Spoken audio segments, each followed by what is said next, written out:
Mae'n cynhesu'n bwysig i wneud yn siŵr bod y calon yn barod am y sesiwn a hefyd bod muscles yn barod. Yn ystod ymarfer corff, dwi'n gwneud yn siŵr bod y targedau pawb yn y sesiwn yn cael eu bwrw a bod pawb yn cael hwyl mas o sesiwn.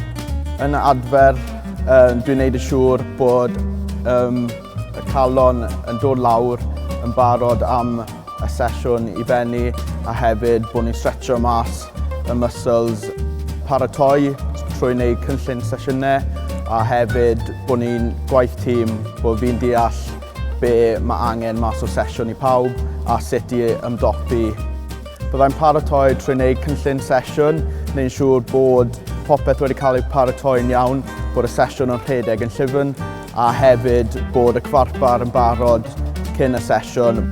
Ffordd dda i mi paratoi trwy rhestru cynnesydd, prif darn a wedyn cynnesu lawr. Hefyd, mae'n ffordd i asesu asesiad risg a hefyd wneud siŵr bod popeth yn cael ei wneud cyn y sesiwn. Fi'n creu cynllun sesiwn ar-lein, so mae dogfen efo fi, neu os dim lot o amser da fi, byddai'n gwneud nodiadau ar ffôn, gwneud siŵr bod fi dod efo fi mewn i'r sesiwn wedyn.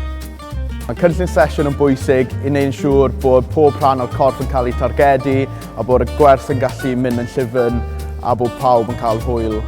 Bod yn hyderus, paratoi am sesiynau a bod yn hapus a falchgar bod chi yn y ffordd.